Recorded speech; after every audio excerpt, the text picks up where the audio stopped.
हिंदी शिक्षण की ऑनलाइन श्रृंखला में मैं पुनः आप सभी का स्वागत करती हूँ। आशा है कि आप सभी इस महामारी की विकट परिस्थिति में धैर्यपूर्वक अपने घर में सुरक्षित हैं। बच्चों, पिछले वीडियो में हमने अलंकार, उसका अर्थ, परिभाषा, प्रकार एवं शब्दा अलंकार के उपभेदों के विषय में जानकारी प्राप्त की थी। आशा करती हूँ कि शब्दा अलंकार सभी बच्चों को समझ में आ गया है, क्योंकि जिस प्रकार की प्रतिक्रियाएं मुझे कुछ बच्चों से मिल रही हैं, उससे लग रहा है कि किसी भी बच्चे को उसमें समस्या नहीं आ रही है। तो आज मैं इस वीडियो के माध्यम से अर्था अलंकार के विषय में आपके साथ जानकारी साझा कर रही हूँ।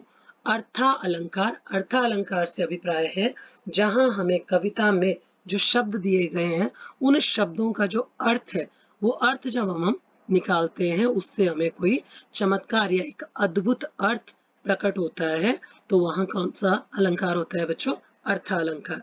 अर्था अलंकार के 8 भेद होते हैं: उपमा, रूपक, उत्प्रेक्षा, भ्रांतिमान, संदेह अलंकार, मानवीकरण अलंकार, विभावना अलंकार, अतिशयोक्ति अलंकार। इसमें से भ्रांतिमान, संदेह और विभावना अलंकार हमें हमारे जो अभ्यास सागर की पुस्तिका है उसमें नहीं दिए गए हैं।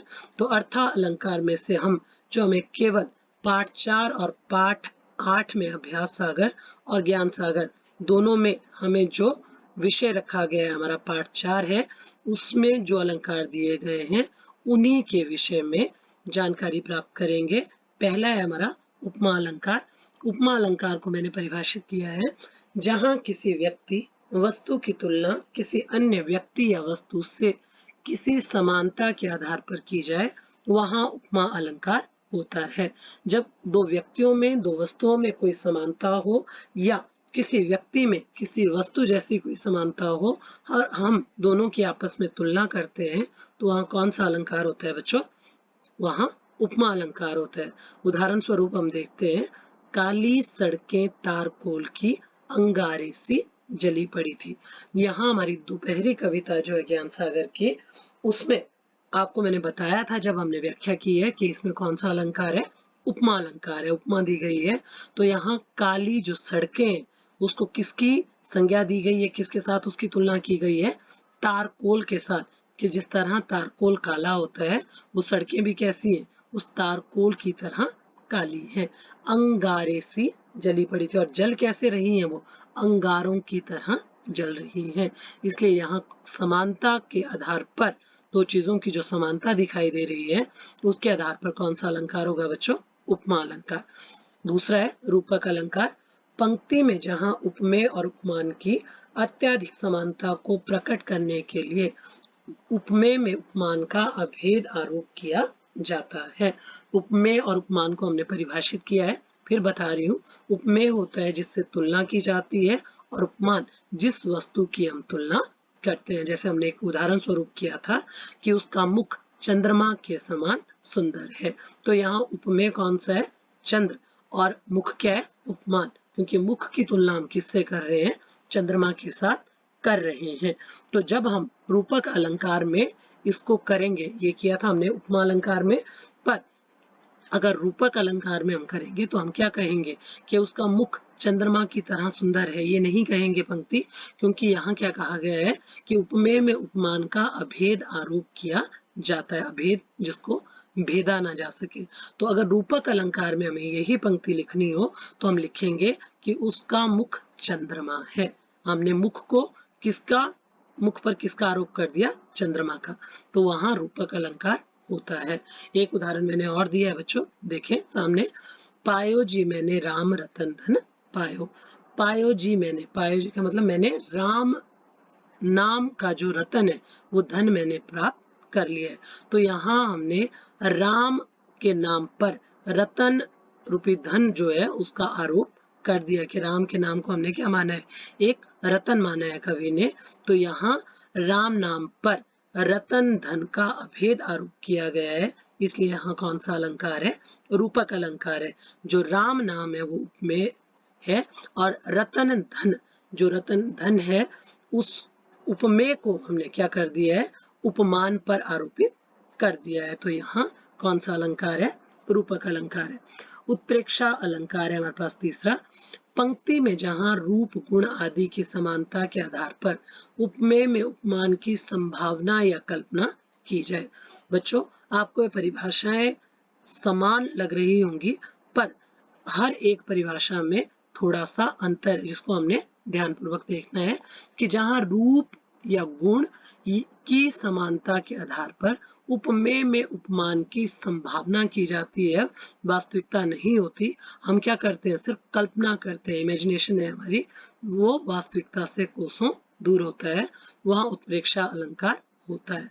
सबसे बड़ी पहचान है उत्प्रेक्षा अलंकार की कि उत्प्रेक्षा अलंकार में कविता की जो भी पंक्ति दी गई होगी, उस पंक्ति में प्रथम भाग में या द्वितीय पंक्ति में मानो, मनो, जनु, जानो, जन्मू, ज्यों, मनु आदि शब्दों का प्रयोग किया जाता है। ये सारे शब्द तुलना के लिए प्रयोग होते हैं, संभावना के लिए ऐसा हुआ होगा, वास्तविक रूप में नहीं होता है।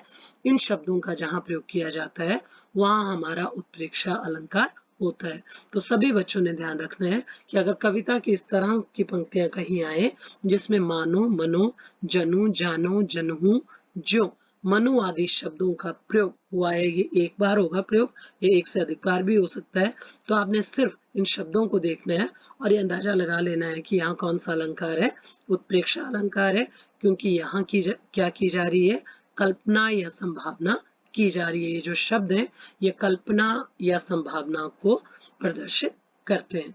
पाहुन ज्यों आए हूं गांव में शहर के, मेघ आए बड़े बंठन के संवर के।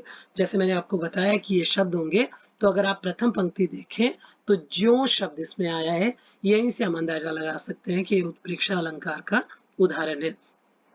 पाहुन बोलते हैं अतिथि को, तो जो ऐसा लग रहा है मानो गांव में शहर का कोई अतिथि आया हो। वास्तविक रूप में हमें पता नहीं, हम एक कल्पना कर रहे हैं, संभावना कर रहे हैं कविता को पढ़ के कि ऐसा लग रहा है मानो कोई अतिथि गांव में शहर का आ गया है, मेघ आए बड़े बंठन के संवर के। हमने यहाँ फिर संभावना की, फिर कल्पना की, ऐसा लग रहा है उन मेघों को देखकर जो आकाश पर छाए हैं, मानो वो बड़े बंठन के संवर कर आए हैं, सज धज कर आए हैं, जैसे कोई अतिथि गांव में सज धज कर आया है। कहाँ का, शहर से कोई अतिथि गांव में आया है। तो इस तरह हम एक संभावना कर रहे हैं, कल्पना कर रहे हैं, हमें वास्तविकता का उसमें कोई अंदाजा नहीं है। अब हमारा अगला अलंकार है चौथा, मानवीकरण अलंकार।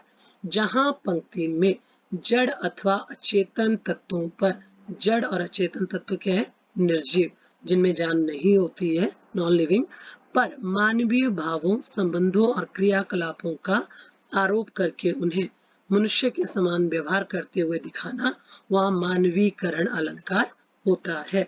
कि हम किसी पेड़ पौधे को, हम किसी पत्थर को, हम किसी वृक्ष को क्या करेंगे, एक मनुष्य की तरह क्रियाकलाप करते हुए, कोई भी काम करते हुए दिखाएंगे, तो हमारा मानवीकरण अलंकार है। जैसे कविता की पंक्तियां हमारे पास दी गई हैं, आंधी इतराने लगी लगते ही आषाढ़ के। अब आषाढ़ का जो महीना है उस समय बहुत तेज हवाएं चलती हैं।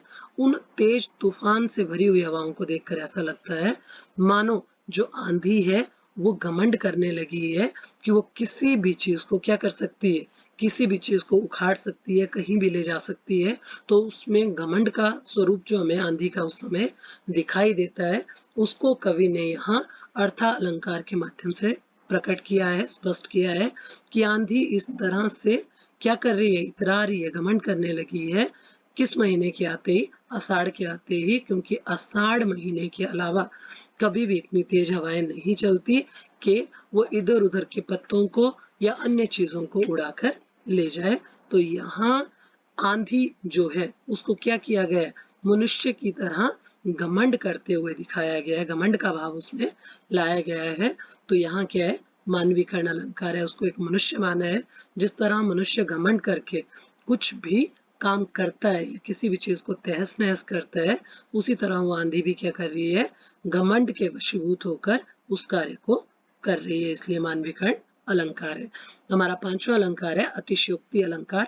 अतिशयोक्ति शब्द से ही हमें स्पष्ट होता है कि जहां पंक्ति में किसी बात को इतना बढ़ा चढ़ाकर कहा जाए अथवा किसी की प्रशंसा इतनी बढ़ा चढ़ाकर की जाए कि वो लोक सीमा से बाहर हो। अब हमें लोक सीमा का अर्थ समझना पड़ेगा कि लोग इसकी कल्पना भी नहीं कर सकते, जो हमारा समाज है उसमें हम ये कल्पना भी नहीं कर सकते कि ऐसा संभव हो सकता है। ना हमें वो कल्पना में लगता है, ना वास्तविक जीवन में लगता है, वो लोक सीमा से बाहर माना जाता है। तो वहां अतिशयोक्ति अलंकार होता है। जैसे उदाहरण स्वरूप हम देखते हैं बच्चों, हनुमान की पूंछ में लगन न पाई आग, लंका सिगरी जल गई, गए निशाचर भाग। तो इस पंक्ति के माध्यम से हमें, जब हम इसको पढ़ते हैं तो हमें पता चलता है कि यहाँ अतिशयोक्ति अलंकार है, जो संभावना हो ही नहीं सकती, ना वास्तविकता हो सकती है, उसकी यहाँ क्या कहा गया है, दर्शाया गया है उसको, कि हनुमान की पूंछ में अभी आग लगने भी नहीं पाई थी जब वो रावण के दरबार में थे। लंका सिगरी जल गई, सिगरी मतलब सारी, जो लंका थी वो पूरी जल गई, गए निशाचर भाग, और जितने भी राक्षस वहां थे वो सारे भाग गए। तो हमें इस बात में अतिशयोक्ति होती है, हमें ये लगता है कि ऐसा कैसे संभव है कि अभी हनुमान की पूंछ में आग भी नहीं लगी थी और सारी लंका भी जल गई और सारे जो राक्षस थे वो भी भाग गए। तो इस तरह का अगर अर्थों के अनुसार हमें कहीं चमत्कार दिखाई देता है, वहां अर्थालंकार होता है, और अर्था अलंकार का उपभेद अतिशयोक्ति अलंकार होता है। नेक्स्ट हमारे पास है बच्चों, जो अलंकार हमने पूरे कर लिए, तो अगला जो विषय हमारा रहेगा उसमें अलंकारों का प्रयोग अधिकतर होता है। तो सभी बच्चों ने क्या करना है, जितने भी अलंकार मैंने आपको शब्दालंकार के उपभेद या अर्थालंकार के उपभेद बताए हैं, तो सभी बच्चों ने इनको याद करना है। उदाहरण याद करने की अभी आवश्यकता नहीं है। उदाहरण आप क्या करें, जिस तरह से मैंने आपको समझाए हैं, तो इन उदाहरणों को आपने सभी ने क्या करना है, पढ़ना है और समझना है। जब आप समझ जाएंगे तो आपको अपने आप ये याद भी हो जाएंगे। तो सभी बच्चे इस पूरे कार्य को अपनी अपनी हिंदी की कॉपी में पूरा करेंगे, सुंदर शब्दों में, और साथ में इनको पढ़ेंगे भी, क्योंकि जब आपको परिभाषा याद होगी तो अलंकार आपको समझ में आएंगे। अन्यथा अगर आप इसी तरह से केवल मात्र इसको लिखेंगे तो अलंकार आपको समझ में नहीं आएंगे। सभी बच्चों से आशा करती हूँ कि वे घर पर रहें, सुरक्षित रहें। धन्यवाद।